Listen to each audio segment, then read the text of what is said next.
तुझी काय गरज आहे? मी तर म्हणून की या बँकच्या मॅनेजरचे जे स्टाफ आहेत ना यांच्यावरती पण गुन्हे दाखल व्हायला पाहिजे. ठेवलेली आहेत. आता मी जॉबलेस आहेत, माझ्या घरी कोण अर्न करणारा नाही, माझं जे काय आहे ते FD वर चालतं. आता मला सांगा की जर का मला FD वर पैसे भेटणार नाही तर माझं घर कसं चालणार? कोणाला म्हणजे उत्तर देत नाही किंवा सांगत नाहीये. असंच जर चालू असलं तर कोऑपरेटिव्ह बँकेमधून कुठल्याच कोऑपरेटिव्ह बँकमध्ये लोकांचा विश्वास राहणार नाही. अचानक सब बंद हो गया, ये नहीं होना चाहिए. ये बार बार गवर्नमेंट क्या सीख रही है क्या? Government of India, Modi, Amit Shah, Yogi, अपना फडणवीस जी, ये लोग क्या सीख रहे हैं कि हर बार कि कोऑपरेटिव बैंक उठती है बाद में हम लोग कुछ करेंगे? उठती क्यों है? नेशनलाइज बैंक क्यों नहीं उठती है? आपने नेशनलाइज बैंक को कैसे प्रॉफिट में लेके आया?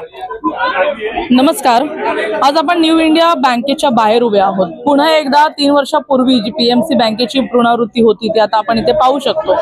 दिवसेंदिवस मोठमोठे स्कॅम, दिवसेंदिवस मोठमोठे घोटाळे आणि त्याच्यामध्ये कुठेतरी पिसत जाणारा हा जो मिडल क्लास माणूस आहे तो आज इथे उपस्थित आहे. आपण माझ्या एकदा या ठिकाणी कॅमेरा फिरवा आणि बघा कशा प्रकारे लोकांची गर्दी वाढली आहे. कारण या बँकेने जे आहे तो एक मोठा गपला जो आहे तो जाहीर केला, ज्याच्यामध्ये 22,000 कोटींचा एक रक्कम जी आहे ती समोर आली.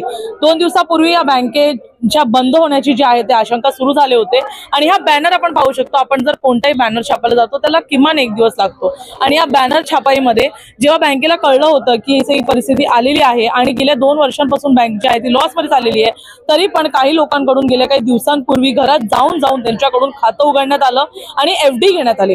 लोकांनी या तक्रारी घेऊन आता बँकेच्या बाहेर गर्दी केलेली आहे आणि ही गर्दी अद्यापही सुरू आहे. कालच्या दिवसामध्ये देखील गर्दी होती, पोलीस तैनात करण्यात आले होते आणि त्यानंतर काही लोकांनी रडून आपलं दुःख व्यक्त केलं. परंतु ही लोक जी आहेत त्यांचा किस्सा वेगळा आहे. कारण या लोकांमध्ये कोणाचे प्रत्येकी 20 लाख तर काही सोसायट्यांचे तब्बल 40 लाख इतकी रक्कम या बँकेमध्ये अडून आहे. जसं की या बॅनरमध्ये लिहिलेलं आहे की 5 लाखापर्यंतची रक्कम जी आहे ती RBI एका विमा अंतर्गत तुम्हाला देईल. परंतु ज्यांचे 40 लाख आहेत, ज्यांचे 25 लाख आहेत, 20 लाख आहेत, त्या लोकांचं काय हा मोठा प्रश्न उपस्थित राहिला आहे. काही लोकांचे KYC या बँकेत आहेत, काही लोकांचे ECS आहेत. इतकंच नाही तर काही लोक जे आहेत त्यांचं बिझनेस ट्रान्झॅक्शन्स या बँकेतून होत आहे. कोऑपरेटिव्ह बँक असल्यामुळे लोक इथे इन्व्हेस्ट करत गेली आणि आज लोकांना हे सगळं भोगावं लागत आहे. आपण जर काही लोकांचं म्हणणं ऐकलं तर आपण ऐकू शकतो कशा प्रकारे लोक दुःखात आहेत. आज इतका पैसा नेमका करायचा काय? एका महिलेने स्पष्ट शब्दात सांगितलं की आम्ही गरीब पण नाही, श्रीमंत पण नाही आहोत आणि म्हणूनच गव्हर्नमेंट जे आहे फक्त आम्हाला लुटायला बसलेली आहे. काही लोकांचं म्हणणं जे आहे ते अतिशय दुःखद होतं, कारण काही लोकांचे तब्बल 25-25 लाख इथे अडकलेले आहेत. आजच्या काळामध्ये जिथे 25 लाख कमवणं एक स्वप्न राहिलेलं आहे, काही लोकांनी कमवून ते ठेवले होते, त्यांच्याकडून हे पैसे घेतलेले आहेत. आता हे पैसे त्यांना मिळणार की नाही मोठी आशंका आहे. कारण PMC बँकेच्या घोटाळ्यामध्ये कुठेतरी आश्वासन दिलं होतं, परंतु आता त्यांची बेल झाली आणि या पुढे या लोकांचं काहीही झालं नाही. त्यांना पैसे मिळाले नाही मिळाले, पुढे ते पैसे कुठे गेले, नेमकं काय झालं याच्यावर कोणतंच उत्तर गव्हर्नमेंटनी दिलं नाही. आणि तसंच आता न्यू इंडियाची परिस्थिती झालेली आहे. काही लोकांनी आपले सोसायटीचे अकाउंट खोलले, काही लोकांनी आपले विजा अकाउंट खोलले आणि परिस्थिती तुम्ही पाहू शकता किती बिकट होत चाललेली आहे. या पोस्टरवर लिहिल्याप्रमाणे 5 लाखापर्यंत जर लोकांना मिळतील, परंतु पुढच्या पैशांचं काय असा प्रश्नचिन्ह उपस्थित राहिला आणि 90 दिवसामध्ये पैसे मिळणार, परंतु तोपर्यंत लोकांनी काय करायचं हा देखील प्रश्नचिन्ह उपस्थित आहे. RBI कडून कोणतेही स्पष्टीकरण येत नाहीये, बँकेकडून कोणतेही स्पष्टीकरण येत नाहीये आणि म्हणूनच लोक हैराण आहेत. पाहूया लोकांचे यावर काय म्हणणं आहे. ही काही गर्दी जमलेली आहे आता विरार पश्चिमेला. सर काय सांगाल, तब्बल काही सोसायटीचे 40 लाख इतके अडकलेले आहेत, काय सांगाल? माझं नाव महेश भोईर. आमची यशवंत नगर इथे मेरीगोल्ड कोऑपरेटिव्ह सोसायटी आहे. तर आमचे मागील 15 वर्षापासून अकाउंट आहे. ह्या बँकेमध्ये अकाउंटमध्ये आमचे 30 लाख रुपये आहेत आणि FD मध्ये 10 लाख रुपये आहेत. एकूण 40 लाख रुपये आमचे आहेत या बँकेमध्ये. तर मागील 2 महिन्यापासून आम्हाला सोसायटीची कामं करायची होती. त्याच्यामध्ये आमचं ड्रेनेज लाईन होतं, आमचा जनरेटरचा सेट खराब झाला तो बदली करायचा होता, आमच्या लिफ्ट त्या खराब करायच्या त्या चेंज करायच्या होत्या आणि दुसरा जे येण्या जाण्याचा जो रस्ता आहे त्याच्यामध्ये पेवर ब्लॉक लावायचे होते. तर 2 महिन्यापासून आमचे जे कमिटीचे सदस्य आहेत ते या बँकेमध्ये येत होते. तर ते असं म्हणत होते की थोडं थांबा, आज नाही उद्या देतो, उद्या नाही परवा देतो, असं करून ह्या बँकेनी जवळजवळ 2 महिने काढलेले आहेत. आणि आज असं झालंय की 40 लाख रुपयाचा गंडा घालून ही बँक पसार झालेली आहे. तुम्ही जर बघितलं इथे जे लोक आहेत, मी प्रत्येकाला विचारलं तर इथे 5 करोड रुपये एवढे ह्या लोकांचे सगळ्यांचे आज हातातून गेलेले आहेत. म्हणजे या बँकेचा जर हिशोब केला आणि असं म्हटलं जाते की एकूण 25,000 करोडचा घोटाळा झालेला आहे. आणि ह्या ब्रांचचा जर विचार केला तर विरार या ब्रांचचा कमीत कमी 500 करोड रुपयाचा घोटाळा झाला असेल पश्चिमेचा. आता ह्याच्यामध्ये असे लोक आहेत की ह्या इकडच्या मॅनेजरने गेल्या 8 दिवसामध्ये लोकांच्या घरी जाऊन FD घेतल्यात. मग ह्या मॅनेजरला माहिती होतं की इकडे बँक उठलेली आहे, मग यांनी गरीब लोकांना फसवायची काय गरज आहे. मी तर म्हणून की या बँकच्या मॅनेजरचे जे स्टाफ आहेत ना यांच्यावरती पण गुन्हे दाखल व्हायला पाहिजे. आणि हे संचालक मंडळ जे आहे, संचालक मंडळ या बँकेचं, हे 2 वर्षांनी यांना जामीन मिळणार. जसं PMC बँकेमध्ये 4.5 वर्षांनी 4 दिवसा अगोदर जामीन मिळाला आणि हजारो करोड रुपये लोकांचे गेले, तर या बँकेमध्ये 4 संचालकाला पण मिळणार आणि ते लोक निर्दोष सोडणार. पण आम्ही लोकांनी काय करायचं, हे जे म्हातारे आहेत त्यांचं बायपासचं ऑपरेशन आहे त्यांना पैसे पाहिजेत, यांच्या घरामध्ये लग्न आहे त्यांना पैसे पाहिजे, यांच्याकडे कार्यक्रम आहे त्यांना पैसे पाहिजे. आम्ही करायचं काय, यांनी करायचं काय. ही जी बातमी आहे ना, ही बातमी पंतप्रधान मोदीपर्यंत जायला पाहिजे. आणि असे घोटाळेबाज बँका आहेत ना, यांच्या संचालकाने ज्या ज्या प्रॉपर्टी त्या जप्त करायला पाहिजे. हे मॅनेजरचे काय प्रॉपर्टी असेल त्याचे जप्त करायला पाहिजे आणि लोकांचे पैसे द्यायला पाहिजे. नाही तर लोकांचा बँकेवरनं विश्वास उडून जाणार. आज मोदी सांगतात की आपण जगामध्ये 5 नंबरला येतात. का 5 नंबरला येणार.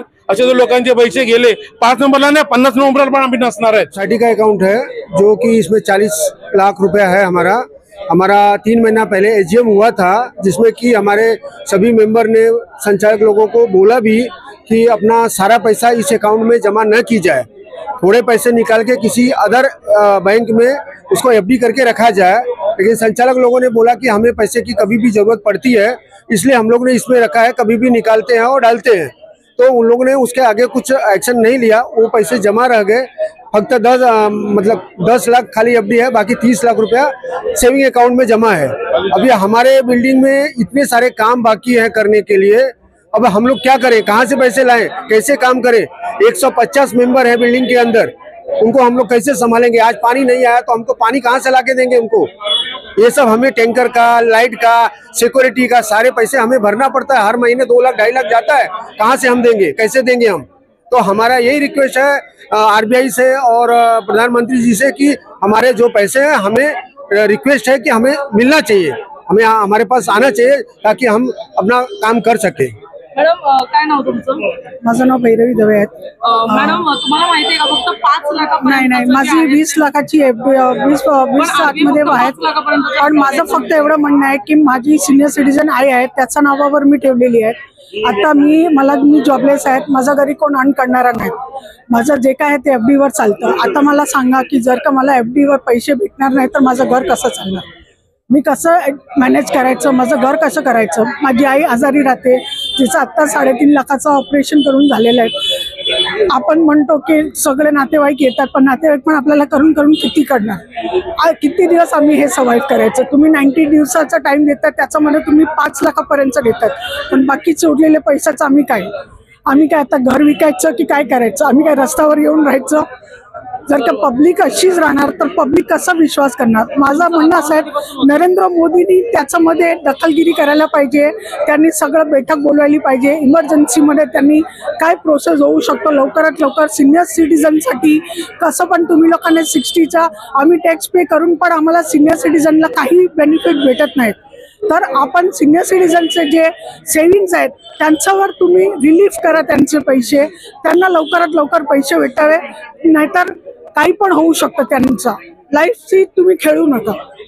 दादा काय सांगाल, काय नाव तुमचं. माझं नाव महेश कुवर आहे. मी बोळीजमध्ये माझे बचराज ॲव्हेन्यू सोसायटी आहे आणि आमचे सुद्धा इथं 10 लाख रुपये अडकलेले आहेत सोसायटीचे. आणि माझं पर्सनल अकाउंट आहे, पर्सनलचे पण पैसे अडकले आहेत. आणि मी 2 दिवसापूर्वी इथं येऊन गेलो, त्यावेळेस FDच्या बाबतीत मी डिस्कस केलं, तर मला यांनी काहीच सांगितलं नाही किंवा बँकेची स्थिती चांगली नाही किंवा काही प्रॉब्लेम आहे म्हणून. आणि असं न सांगता त्यांनी परत व्यवहार चालू ठेवले तसेच. मला जर माहीत असतं तर आम्ही इथून पैसे काढले असते किंवा दुसरीकडे हे केले असते, पण असं न सांगता यांनी त्यांचे कारभार तसेच चालू ठेवले. तर ऍक्च्युली कर्मचाऱ्यांनी सुद्धा इथं सांगायला पाहिजे, त्यांची सुद्धा चुकी होती की आमचे हे इथं बँकेचे प्रॉब्लेम चालू आहे म्हणून. हा, आणि आता कर्मचारी आतमध्ये आहे पण तरी सुद्धा ते कोणाला म्हणजे उत्तर देत नाही किंवा सांगत नाहीये. असंच जर चालू असलं तर कोऑपरेटिव्ह बँकेमधून कुठल्याच कोऑपरेटिव्ह बँकमध्ये लोकांचा विश्वास राहणार नाही आणि लोक इथं इन्व्हेस्ट करणार नाही आणि सर्वांनाच घातक आहे. त्यामुळे गव्हर्नमेंटनी इथं लक्ष द्यायला पाहिजे.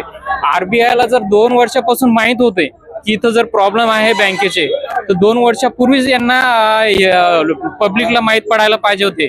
मग त्यावेळेस मग इथले व्यवहार इथून दुसरीकडे पैसे काढले असते आणि ज्याचे त्याचे पैसे सेफ मध्ये राहिले असते.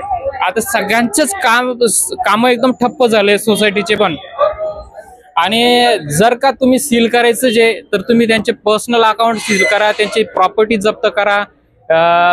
लोकांचे पैसे का सील करताय? लोकांच्या पैशाला हे नाही होतं करायला पाहिजे. असं तुम्हाला वाटतं 3 महिन्यात तुमचे पैसे परत मिळतील? आश्वासन तर दिलं आहे पण मला काही गॅरंटी वाटत नाहीये. त्याच्यामुळे गव्हर्नमेंटनी आणि नरेंद्र मोदी यांनी आरबीआयनी याच्यात लक्ष द्यायला पाहिजे कारण की पर्सनली पण लोकांचे खूप पैसे अडकलेले आहेत. इनको अशोक मेहता इनको परमिशन ही नहीं देना चाहिए क्योंकि ये आज का मैटर नहीं है. ये मैटर अहमदाबाद में भी हुआ था कोऑपरेटिव बैंक, बराबर है. तो तब से ये तो मैटर चला आ रहा है. नेशनलाइज बैंक के अलावा दूसरी कोई बैंक को परमिशन ही नहीं मिलना चाहिए क्योंकि 3200 कोटी का इसके अंदर में कौभांड हुआ है, स्कैम हुआ है, बराबर है. तो 3200 कोटी कौन लेके गया? डायरेक्टर्स है या उसमें जो भी लोग उसमें अंदर में है वो सब प्रोसीजर के अंदर में जाएगा. लेकिन 5 लाख तक आपका सिक्योर्ड है, वैसा लोग बोलते हैं DSC में, तो वो मिलेगा. लेकिन इनको परमिशन ही क्यों देने का? क्योंकि ये तो होना ही होना है. नेशनलाइज बैंक कैसे सिक्योर है, वैसे प्राइवेट बैंक और कोऑपरेटिव बैंक सिक्योर ही नहीं है और ये होता ही है. तो 3200 कोटी जब तक वो लोग लेते गए, डायरेक्टर्स लोग या इसमें पॉलिटिशियंस या जो भी कोई इन्वॉल्व है वो लोग लेते गए, तब तक में ये लोग को कुछ नहीं लोग बोल रहे हैं. और जब ये लोग डिपॉजिट लेते जा रहे हैं, लोगों का पैसा लेते जा रहे हैं, इसमें नई नई स्कीम निकाल रहे हैं वो लोग और नई नई स्कीम में वो लोग ने पैसे लिए हुए हैं विद इंश्योरेंस के साथ में वो लोग ने टाई अप करके, तो वो पैसे ले रहे हैं. और आज तो सब स्कीम बंद हो गई या उन लोग दूसरे को ट्रांसफर भी करेंगे तब करेंगे जब करेंगे, लेकिन पहले पैसा तो मिलना चाहिए. इसके ऊपर भी कितने लोगों का घर चल रहा है, कितने लोग के डिविडेंड इसमें जो आ रहे हैं उसके साथ उनका घर चल रहा है, बच्चों की फीस भर रहे हैं, लाइट बिल भर रहे हैं, सारी एसेंशियल फीस भर रहे हैं, आउटगोइंग्स भर रहे हैं. तब इसके अंदर सब कुछ बंद हो गया, अचानक सब बंद हो गया. ये नहीं होना चाहिए. ये बार बार गवर्नमेंट क्या सीख रही है क्या? Government of India, Modi, Amit Shah, Yogi, अपना फडणवीस जी, ये लोग क्या सीख रहे हैं क्या हर बार कि कोऑपरेटिव बैंक उठती है बाद में हम लोग कुछ करेंगे? उठती क्यों है? नेशनलाइज बैंक क्यों नहीं उठती है? आपने नेशनलाइज बैंक को कैसे प्रॉफिट में लेके आया? अब हर एक नेशनलाइज बैंक देख लीजिए, आज उन लोग के पास करोड़ों में उन लोग के पास फंड हो गया. मेरी बात सुनिए, करोड़ों में उनका फंड आ गया है. लेकिन इन लोगों का 3200 कोटी तक जब उन लोग ने पूरा लॉस में खड्डे में चले गए तो अचानक बोले हम बंद कर रहे हैं.